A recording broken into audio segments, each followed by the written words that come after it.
Vamos lá, meus irmãos, continuando aqui nossa 10ª aula, Teologia Sistemática 4. Estamos na nossa 5ª aula de pneumatologia, né? E vamos lá, está sendo gravado a nossa aula, é o último bloco, tá? Então, meus irmãos, tá dando para entender? Tudinho? Alguma pergunta, Sim. alguma dúvida?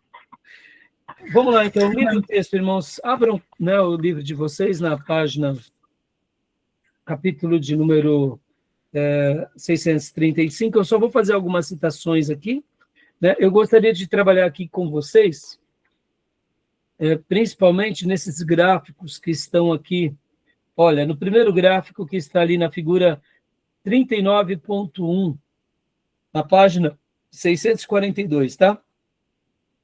642.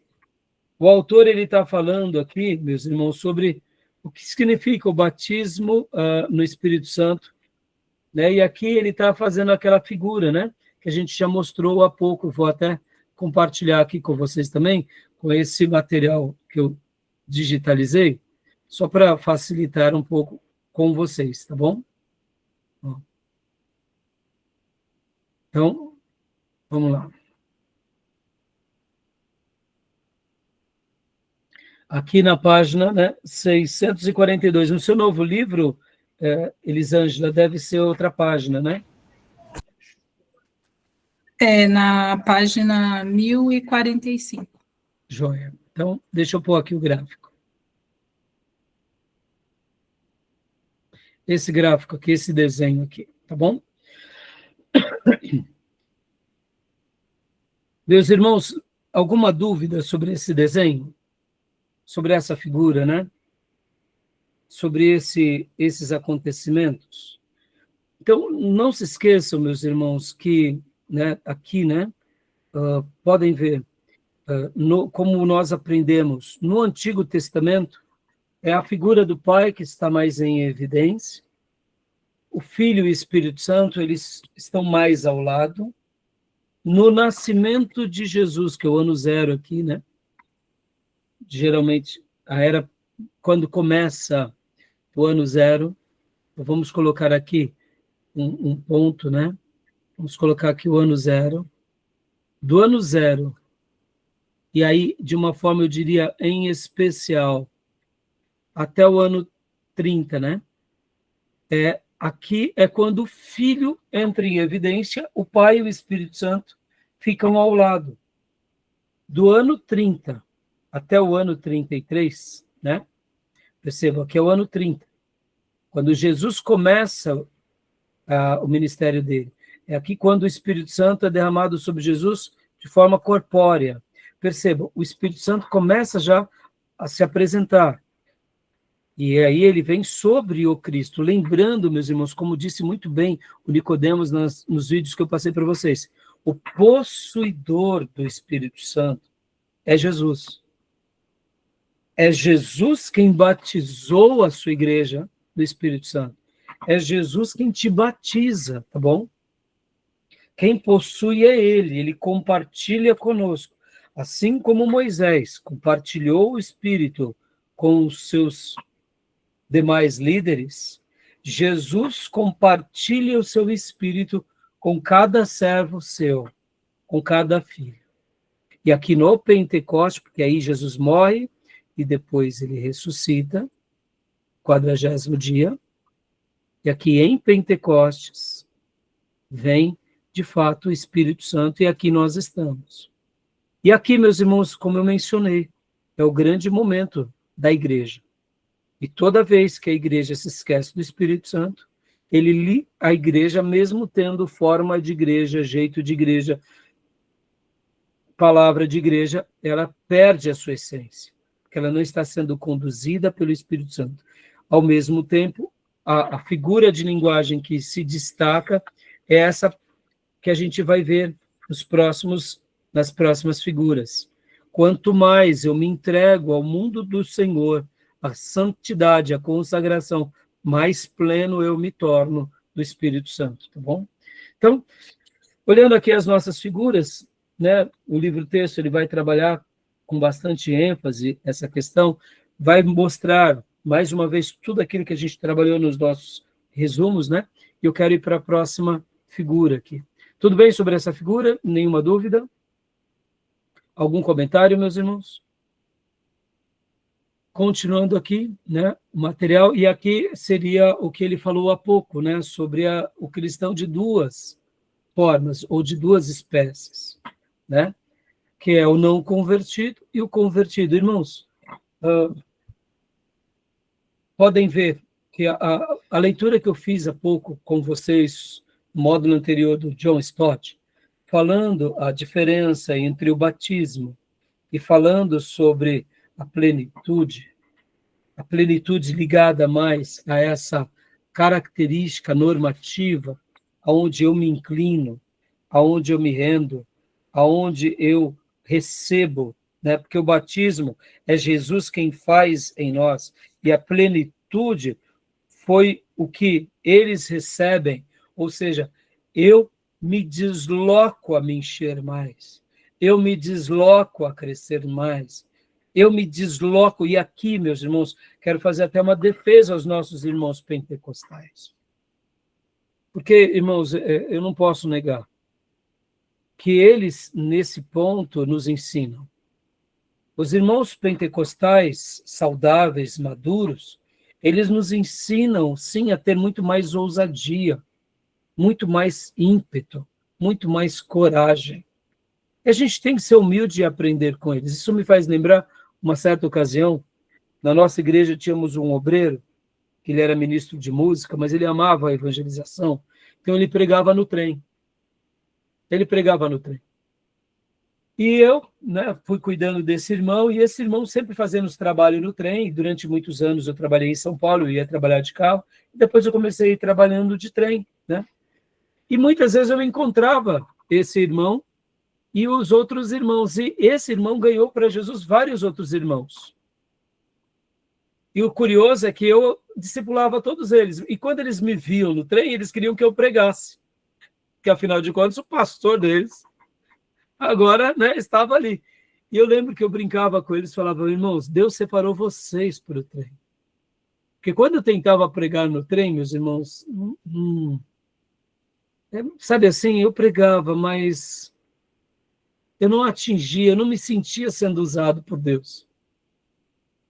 E eu lembro que teve um dia que nós estávamos no trem bem lotado, e esse irmão começou a falar ali para as pessoas, e ele se dirigiu para um rapaz, olhando na cara do rapaz e falando de Jesus assim.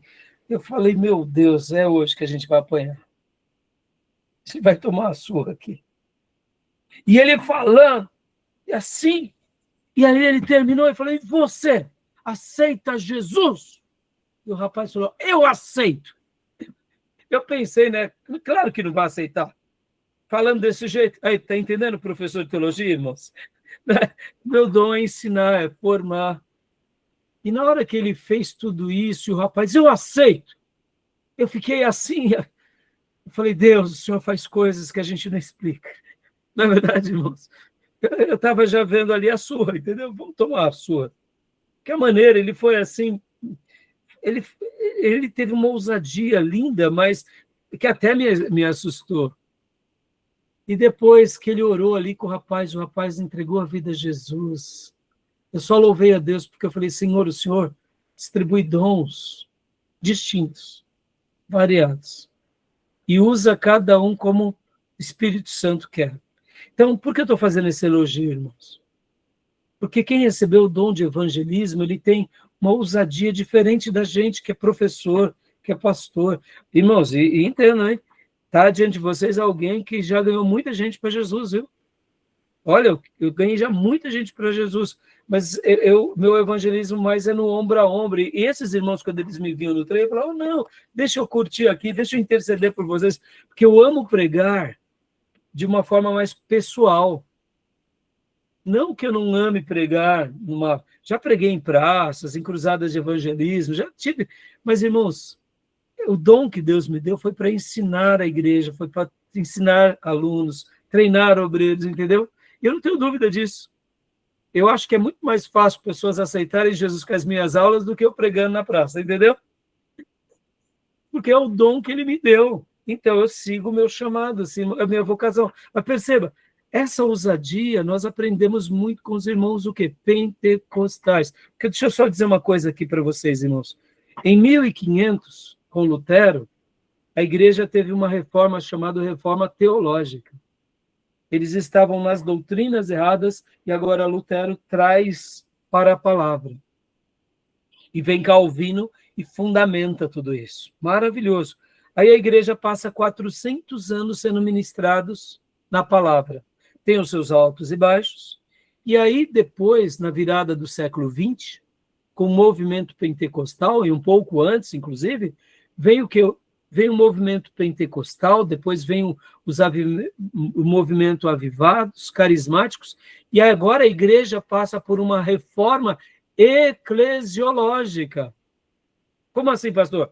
Em 1500 a reforma foi teológica. E agora em 1900 a reforma foi eclesiológica. Mas isso já tinha começado antes? Já, por exemplo, John Wesley já começou também a mexer, fique em paz, Tomé, a mexer as bases da eclesiologia. Porque John Wesley, só para vocês terem uma ideia, irmãs e irmão, o que acontece? Ele começa a separar também ministros leigos. O que era um ministro leigo? Você não precisa ser formado no seminário. Vamos ser cheios do Espírito Santo e vamos fazer a obra. John Bunyan, olha como o Espírito Santo já estava trabalhando na igreja. Ele era um ministro leigo. Quem era John Bunyan? Era um ferreiro. E o que ele fez? Ele foi usado por Deus para reescrever a história.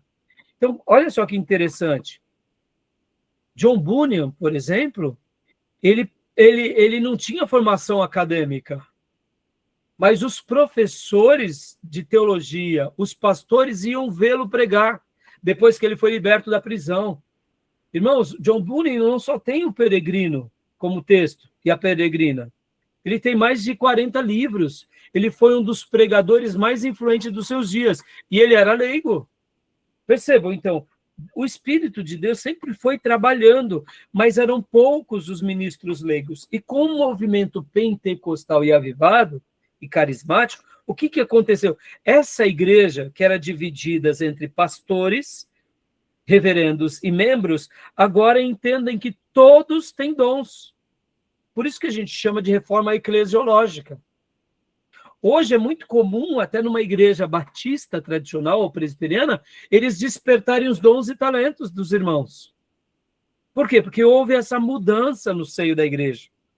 Agora, é claro que a gente tem que ter muitos critérios para a gente nem se enveredar por um humanismo baseado em talentos, nem no pentecostalismo doentio, como fazem os neopentecostais. Então, olha só que interessante. Hoje, é muito comum ouvirmos sobre essa questão, descubra o seu dom, descubra o seu talento, que na última aula eu só vou trabalhar sobre dons e talentos. Mas perceba que essas diferenças elas vão acontecer na igreja, e é por isso que a gente tem que estar aberto a elas, e por isso que o movimento pentecostal, ele nos ensina muito ao quê? A irmos e fazermos. Eu sei que eles erram bastante, porque primeiro eles fazem para depois ver se está certo ou errado. Mas o equilíbrio é importante. Saber, conhecer na palavra para fazermos. Porque sejamos honestos, é que nem nós aqui no seminário. Quantas são as vezes que a gente sabe muito e faz pouco, não é verdade? E o que Deus deseja? Que a gente saiba bastante e faça. E quem é que vai nos impelir a tudo isso? É o Espírito Santo. Tá bom? Então, indo aqui, né, para os próximos modelos. Então, aqui temos, né, esse gráfico, né? E agora temos esse outro gráfico que ele é muito interessante também. Olha só, minhas irmãs. Aqui, né? Cristãos e não cristãos. Ó, cristãos comuns, cristãos carnais. E aí vem aqui várias explicações, né? O primeiro, cristãos comuns, cristãos cheios do Espírito Santo. Cristãos carnais. Mostrando aqui que seriam praticamente níveis, né? Muitos vão dizer que não existem esses níveis. Eu, particularmente, enxergo isso na vida da igreja, meus irmãos. Entendeu? Porque, muitas vezes, uma pessoa ela não está contente com a vida, né? Simplesmente ali no dia a dia. ela quer algo além, ela quer um pouco a mais, né? Ela quer realmente ter essas experiências com Deus, ela quer um crescimento em santidade, ela quer crescer na arte do discipulado, ou seja, ela está disposta a se tornar um sacerdote, um ministro. Então, percebam, tudo isso é relevante. Então, há uma diferença, né? O autor ele vai colocar aqui esses gráficos para mostrar um pouco para nós, né, como se desenvolve. E continuando aqui, mais uma vez, né, aquele gráfico aqui dando aquela mesma ideia, né, que a gente viu há pouco no slide, né, de cristãos, aqui seriam os não convertidos, e aqui os convertidos, em uma vida de crescimento, né? E o último slide, que é esse daqui, que eu gostaria de destacar com mais ênfase agora com vocês. Esse é o papel, né, que eu poderia dizer, na minha opinião, tá bom, meus irmãos? Percebam, agora eu vou fazer aqui uma aplicação entre Atos dos Apóstolos, a história da igreja e a história contemporânea. Na minha percepção, todas elas se completam. O problema é quando a gente começa a rotular dizendo que não existe. Então, por exemplo, meus irmãos, eu imagino que, assim como em Atos 2, então, imaginem aqui uma linha como Atos 2, aqui uma linha como Atos 8, aqui uma linha como Atos 10, e aqui a outra linha como Atos 19, e aqui os nossos dias, a história da igreja. Na minha opinião, minhas irmãs, isso se repete o tempo todo, né? A história da igreja está se repetindo, porque não cristãos sempre existiram em Atos 2, como em Atos 10, como em Atos 8 e Atos 10, Atos 19, até os nossos dias. Mas, ao mesmo tempo, cristãos estão se convertendo agora, ou seja, estamos sendo inseridos nas águas do Espírito.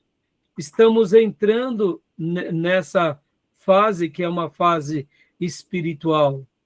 Ora, se Deus um dia, na história dele, da revelação dele, marcou cada grupo de judeus, grupo de prosélitos, grupo de samaritanos e grupos de gentios, por que a história pararia de se repetir? Então, na minha concepção, é a mesma coisa. E aqui eu faria, não só como um crescimento, né, o crescimento cristão, né, que está sendo demonstrado por essa seta e por essa, mas eu penso da seguinte forma, que quanto mais eu me encher de Deus e do Espírito Santo, e faria essa leitura, né, que é como se fosse aqui uma linha do Espírito Santo, quanto mais eu me encher de Deus, mais experiências teremos, com dons, com talentos, sendo, eu diria, incorporados e vivenciando e experimentando acontecimentos notáveis nos nossos dias. Então, na minha concepção, a história, ela se repete. Que a experiência cristã, quanto mais há uma entrega, mais há uma experiência com o divino e com o sobrenatural. Tá bom? Tudo bem até aí? Minhas irmãs, alguma pergunta? E aqui, encerra-se com o gráfico, né, do nosso irmão, aqui mostrando, sabe, essa questão, mostrando as experiências da plenitude com o Espírito Santo, né? Na minha opinião, eu acredito que, indiferente do irmão, se ele é avivado, se ele é pentecostal, se ele é tradicional, se ele tem essa clareza do que ensina as Escrituras, ele vai sair de um dia, né, de uma experiência do não convertido para esses outros lugares, né? Porque a gente acaba tendo esse crescimento na vida espiritual, né? Quanto mais eu me aproximo de Deus, mais eu me lanço a Deus, mais o Deus tem o Raimundo nas mãos dele. E se eu buscar a Deus, Deus se revela para mim, quanto mais eu me doar a Ele, mais Ele fará algo notável através das nossas vidas. Tá bom, minhas irmãs? E assim encerramos esse capítulo. Eu queria ter lido mais aqui o texto, acabamos ficando mais nos gráficos. Né? Alguma dúvida, alguma pergunta, algum acréscimo? Acho que ficou bem explicadinho, pastor. Deu para ficar? Deu. Né? Deu para entender. Deu. Então, porque, como eu disse, muitas vezes a gente acaba sendo um pouco prolixo, em virtude das experiências, né, das irmãs. Né? As irmãs vieram de igrejas bem, com muitas questões sobrenaturais, não é? Já, com certeza, já sofreram por causa disso ou não? Decepções, tristezas ou não? Até que não muito. Não muito, né? Alguns exageros, mas nada pessoal. Concorda, Beatriz, que não era para ter nada, né? Na verdade, uma coisa é o ministro do Evangelho nos desafiar à santidade, nos desafiar à consagração. Então, perceba que é isso o cuidado que eu quis ter aqui com vocês. É de nos levar a uma vida onde? Ao fruto do Espírito, à plenitude do Espírito, a ser cheios do Espírito. E, naturalmente, as doutrinas sagradas serão nossa aliada, as profecias sagradas serão nosso maior ideal, e uma vida de um testemunho abundante vai ser aquilo que nós, né, buscamos. Porque aí o dom vai nos agregar, o dom vai nos embelezar. Mas se não tiver o sobrenatural, tudo bem, né? Então, assim, eu, particularmente, talvez como pastor, eu tive muitas experiências. Experiências boas e ruins, tá, irmãos? Eu me lembro de uma irmã que eu cuidava, que ela gostava de dizer para as pessoas próximas algo assim: ó, irmã, Deus está me mostrando alguma coisa aqui, e ela sempre ia para o caminho do óbvio. E eu era novo no cuidado da igreja. E aí eu comecei a acompanhar ela e ver, eu falei, essa irmã gosta de profecia. E aí eu vi que as irmãs já iam se aproximando dela, e ela, né, começou a se sentir a profetinha. E aí eu fui mostrando para ela caminhos bíblicos. E aí um dia ela começou as asinhas bater, né? Bater um pouquinho mais, porque afinal de contas estou sendo procurada. E ali eu falei, deixa que eu já vou tratar com ela. E aí eu notei, o que eu notei? Que não tinha nada de espiritual. Ela tinha um desequilíbrio e ela usava, né, do pseudo-dom ou pseudo-revelação para trazer algo aos irmãos. E ali eu tive que usar um pouco de sabedoria, porque eu falei assim, eu preciso mostrar para ela, na palavra, que ela está equivocada. Então, certa ocasião, ela falou algumas coisas em que não se cumpriu. Aí eu falei, agora eu tenho a massa crítica, eu tenho o fato. E eu lembro que quando eu fui falar com ela, com todo amor, ela começou a chorar. E eu falei, poxa, que bom, né? Mas aí eu notei na irmã que ela não estava só chorando, ela estava rangendo os dentes, de raiva. E aí falei para ela, irmã, me desculpe, mas você está equivocada. Estou aqui numa postura te ajudando e não te atrapalhando, para que a irmã não se torne uma falsa profeta. E a minha função aqui, bom, resumindo a minha história, essa irmã me deu tanto trabalho, minhas irmãs, mas deu tanto trabalho. Pensa numa pessoa que eu disciplinei com muita frequência, mas enquanto eu fui pastor dela, eu cuidei dela como se cuida de uma filha. Então, assim, mas ela não aceitava as instruções. Então, perceba, teve uma vez que ela chegou até a dizer que eu impedi o Espírito Santo de trabalhar na igreja.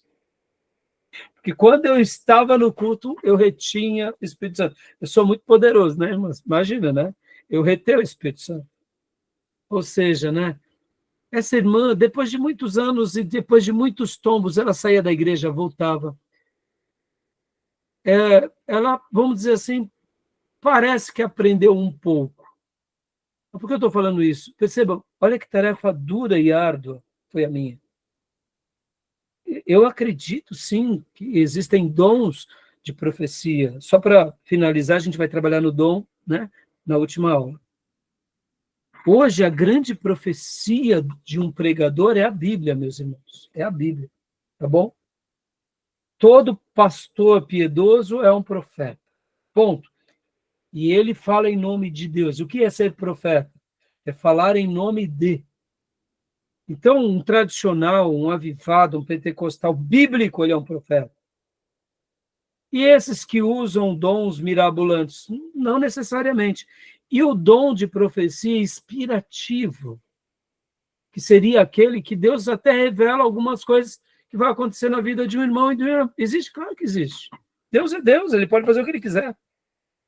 Agora, quem tem esse dom de profecia, que eu chamo profecia inspirativa, dá para se colocar aqui nas páginas da Bíblia? De jeito nenhum. Esse dom é a serviço da igreja, é a serviço do povo. E perceba que o profeta ou a profetisa ganhou mais destaque do que a palavra. Sou contra. Por isso que, se uma pessoa fala em nome de Deus e ela não cumpre, está sendo um falso profeta. E se um dia essa pessoa recebeu um dom e agora está se enveredando para a carne, tem que ser disciplinado. Entenderam? É assim que uma igreja bíblica funciona. E se o pastor recebeu até um dom, como de cura, e está usando o dom para se enriquecer, esse camarada já virou um falso profeta. Estão entendendo, meus irmãos? Então, não é porque alguns se enveredam para uma vida midiática de falsos profetas que o dom deixa de ser real. E nós, como seminaristas, estudiosos, pastores, precisamos ser muito sérios com isso. Porque muitas vezes, só porque a pessoa prega bem, fala algumas coisas...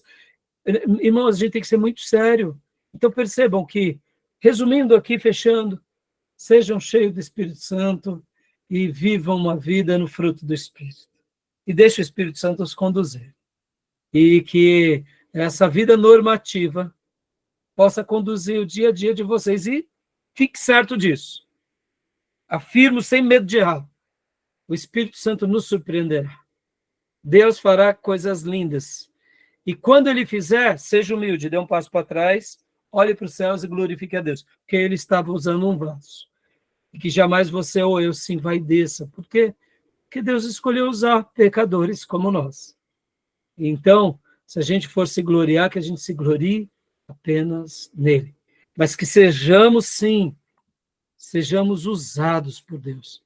Porque eu quero acreditar que Deus vai, a cada dia, estar levantando homens e mulheres piedosos que amam essa palavra, que vivam o fruto do Espírito e vivam nessa plenitude. E que deixam uma marca maravilhosa onde quer que eles estejam. Na igreja, começando na família, depois na igreja e depois na sociedade. Porque assim é o que Deus sempre fez na história da Bíblia. Tá bom? Desculpem aí se eu fui muito prolixo, né? Mas o meu intuito é só ajudar vocês, tá bom? Tá bom, amém. Deus abençoe. Deus abençoe, minhas irmãs. Fiquem com o Senhor, viu? Amém. E até a nossa última aula na terça. Até. Tá bom. Fiquem com Fique Deus. com Deus. Bom descanso. Deus Tchau, abençoe. tchau. Amém.